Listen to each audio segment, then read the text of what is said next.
Welcome to Southeast Georgia Health System. Today's health segment is all about the flu.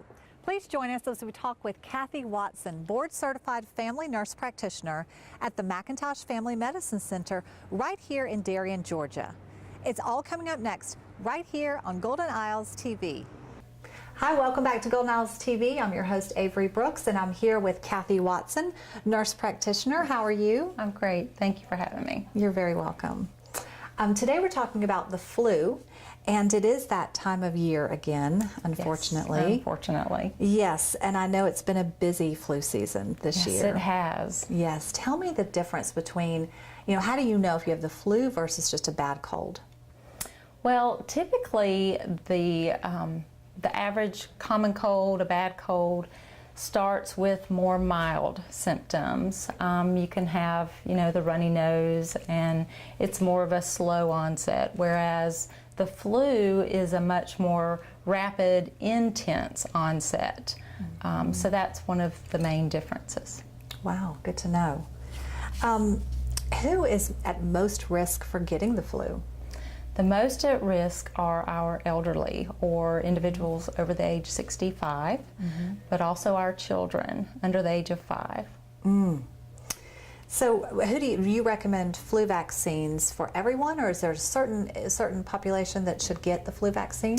Everyone 6 months of age and older. Really? Absolutely. Wow. Okay.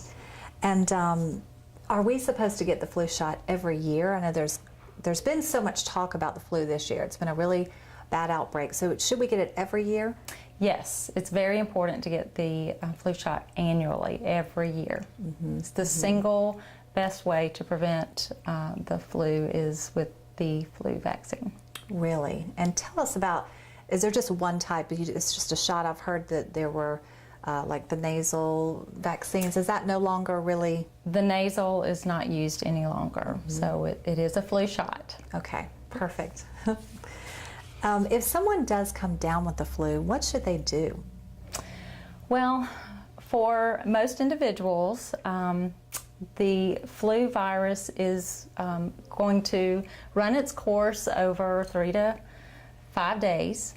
However, if you are someone such as the elderly, or someone that has a chronic illness that has possibly a weakened immune system, they should call their doctor and find out if they need to be seen. So find out if they need to come in, maybe have an antiviral, or if possibly they have complications, they might need to be seen for the complications of the flu. Right. What would some of those complications be? Like, what we should look out for? So things that you would need to seek medical attention for would be if you were to have shortness of breath, fever that is not going away with medications, chest pain, those types of things. Wow. Tell us about home remedies. If you think maybe you're not really at risk, you get the flu, but you're at home, what should you do? So home remedies, some of the basics is just rest, lots of rest, hydration, drink plenty of fluids, Tylenol, ibuprofen, those types of things. What about chicken noodle soup? Chicken noodle soup, well, again, that's the hydration. Right, yes. Right. So Kathy, you were saying that there are certain people that are at risk, so the elderly and children, but tell us why that is. Why are they at risk? Well, they're at risk because of the complications, such as risk of pneumonia. We want to prevent the hospitalizations and the complications with that, and that's the most important thing. Right. And children, what about children? The same thing, just because they're more at risk for complications. The respiratory distress. So is it true that sometimes other things can evolve from having the flu? For example, croup or pneumonia or whatever. These are things that can kind of result, or the result. Right, they can have co-infections and other infections that go along with that. Right, yeah, it's good to look out for that. Absolutely. And how long does the flu last? Typically 3 to 5 days for those most intense symptoms. However, the cough can last 1 to 2 weeks. Wow. Yeah. And I know that you would recommend probably staying home from school, staying home from work. How long should you stay home? How do you know how long you should be out? Well, we typically encourage folks to stay home for 24 hours after they have not had a fever. Okay. For 24 hours, where they're not taking medication to prevent a fever. Okay, good to know. Now, we just talked about how long the actual flu lasts, but 3 to 5 days you were saying. But talk about flu season. How long is flu season? Flu season typically can be anywhere from October to March.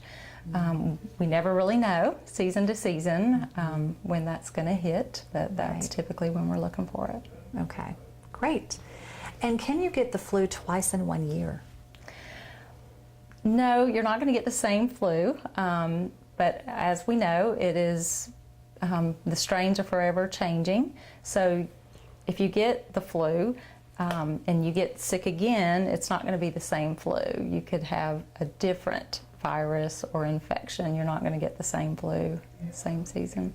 Okay, well, let's talk about that for a minute, because I just heard somebody actually today say, you know, there are 5 strains of the flu. And I'm thinking, well, great. Well, what, you know, and the question is, well, am I going to get all 5? Can you get 1 or 2? And what does the flu vaccine protect against, all 5? Or tell me about that. Well, the flu vaccine typically covers 3 to 4 various strains. Okay.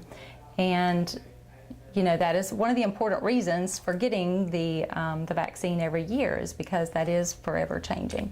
But the vaccine is going to cover you for what the researchers have looked at, what they anticipate is going to be the strain for the next year, according to what the research has shown from the previous year. So Kathy, we talked about if you do get the flu, there are home remedies and various things you should look out for and do, but tell us about specific symptoms of the flu. Well, the typical symptoms are, again, it's typically a very rapid onset. Oftentimes it's headache, muscle aches, not always a fever. Some people think it's a fever, but you know, a lot of people do have fever, but not always.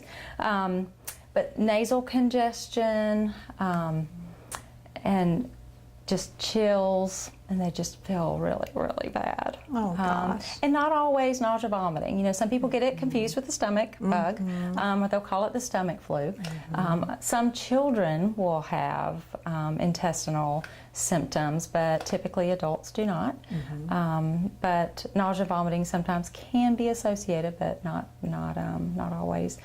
But it's those muscle aches, nasal congestion, headache, may or may not have fever, but they just felt really, really bad. Gosh, so that's different than just like an upper respiratory. Does it? I mean, it sort of affects upper respiratory, I feel like, but it's not. It does. But it's It is a respiratory. It is a respiratory Illness. Okay. And talking with some of my colleagues that work in the local urgent centers and the ER, it is also being seen with a lot of co-infections with, you know, with the sore throats, but the strep throats and laryngitis, that kind of thing. They're seeing some other infections with it. Interesting. But how do you know, say you think, oh yes, I have the flu, how do you then determine I need to go to the doctor or I need to go to the emergency room? So to seek more emergent care would definitely be if you're having respiratory distress, shortness of breath, fever that's not going away, but chest pain, that sort of problem. Kathy, this has been great information about the flu, but tell us, are there ways we can protect ourselves? We talked about the flu vaccine and how important that is, but tell us a little bit more about what else we could do to protect ourselves. Well, absolutely. Some of the just basic health hygiene things we can do, of course, is washing our hands frequently. When you're sick, stay home. If you're not sick, stay away from folks that are sick, definitely. If you have family members at home that are sick, keep utensils, washed with good hot water. Keep your home clean. You think of door handles, things like that. Cover your coughs. Sneeze into a tissue, just basic things that our mothers and our grandmothers taught us. Right. Sounds like common sense, right? Absolutely. Yes. Absolutely. Well, this has been great information. We really appreciate your time today. Well, I appreciate it, and thanks for having me. You're very welcome.